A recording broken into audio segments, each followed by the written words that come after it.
Discussion चल रहे थे, सब कुछ हो रहा था, अचानक से बम फोड़ दिया। अनिल जी, ट्रंप के बारे में तो क्या बताएं। ट्रंप को समझना मुश्किल ही नहीं, नामुमकिन भी है। तो ये क्या सोच रहे हैं, क्या कर रहे हैं, थोड़ा एस्टिमेट करना, अनुमान लगाना मुश्किल है।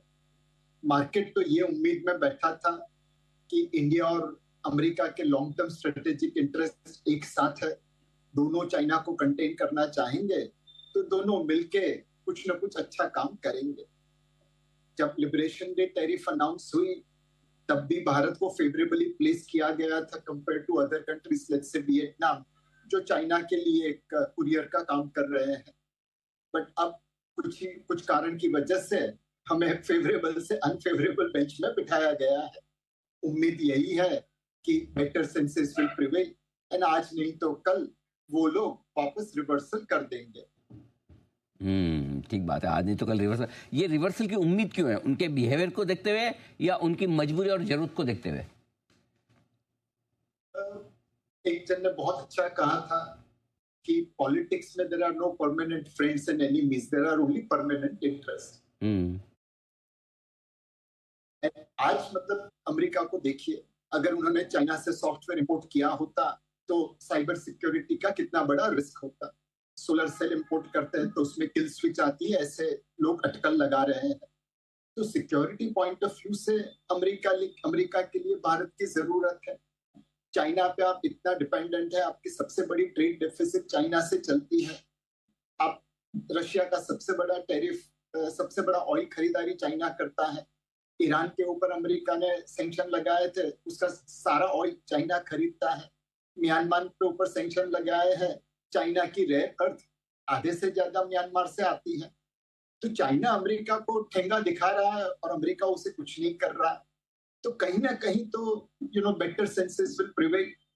एंड ट्रम्प साहब के बारे में ये भी एक है कि देयर इज अ टेक और trade, Trump always chickens out. Plus हम लोग भी अमेरिका से बातचीत करते रहेंगे। तो अल्टीमेटली मुझे लगता है कि जो एक लॉन्ग टर्म स्ट्रेटेजिक इंटरेस्ट है भारत और अमेरिका का, उस वजह से हो सकता है कि इन अनाउंसमेंट में कुछ कटौती की जाए।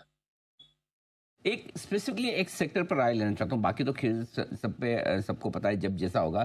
फार्मा को लेकर क्या आपको लगता है, क्या वाकई में इस सेक्टर पर ट्रंप को टैरिफ लगाना मुश्किल होगा या बाकी देशों की तरह इसे एग्जेम्प्ट करेंगे? कैसे देखते हैं आप? अनिल जी, ट्रंप क्या करेंगे ये कोई अनुमान नहीं लगा सकता।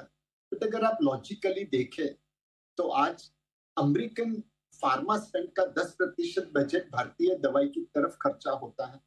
बट वॉल्यूम टर्म्स में 40% से ज्यादा मेडिसिन हम सप्लाई करते हैं। तो हम सबसे सस्ती और सबसे अच्छी मेडिसिन उन्हें देते हैं। अब क्या वो इसके ऊपर टैरिफ लगाएंगे? शायद नहीं। दूसरा, अमेरिकन अस्पताल में, मेडिकल शॉप्स में दवाइयों की शॉर्टेज भी थोड़ी चल रही है। हो सकता है कि उस दवाइयों की शॉर्टेज के तहत वह टैरिफ नहीं लगाए। तीसरा और मोस्ट इंपॉर्टेंट अनिल भाई, हमारे मैन्युफैक्चरर जब बेचते हैं तो मार्जिन 10-15% होता है। उनके डिस्ट्रीब्यूटर उसी के ऊपर 3 गुना 4 गुना प्राइसिंग लगा के बेचते हैं। तो अगर टैरिफ बढ़ी तो हो सकता है डिस्ट्रीब्यूटर मार्जिन में थोड़ी कटौती हो, मैन्युफैक्चरर के मार्जिन में शायद नहीं हो। भारतीय बाज़ारों में जिस प्रकार की चीज़ें चलती हुई दिखाई दी हैं, मंडे के लिए अब बात करें तो बहुत इम्पोर्टेंट सेशन मंडे का रहता हुआ नज़र आएगा। क्योंकि बाज़ार यदि 24,600 के नीचे रहता है और यदि वहाँ से रिकवरी करता हुआ 24,600 के ऊपर आ जाता है तो ऐसा मानिए कि भारतीय बाज़ारों की तरफ से ज़बरदस्त रिकवरी का मूड माहौल है और वो 24,800 और 25,000 के जोन तक भी जाता हुआ दिखाई दे सकता है। क्योंकि भारतीय बाज़ारों में यदि बाज़ार ट्रिप करेगा रिटेलर्स को तो यही करता हुआ नज़र आएगा, वरना भारतीय बाज़ारों में गैप अप होगा और फिर 24,500 और 24,250 की रेंज में बाज़ार आता हुआ दिखाई देगा। और बाज़ार यदि इस रेंज में आया तो मानिए कि भारतीय बाज़ारों के लिए आगे भी बड़ा संकट देखने को मिलेगा। बैंक निफ्टी की तरफ से बात करें तो बैंक निफ्टी में जब तक फिर से 56,000 का लेवल नहीं आता है तब तक कोई बड़ी रिकवरी के चांसेस भारतीय बाज़ारों की तरफ से देखने को नहीं मिलेंगे। सपोर्ट जोन 55,200 54,800 का बनता हुआ नज़र आ रहा है।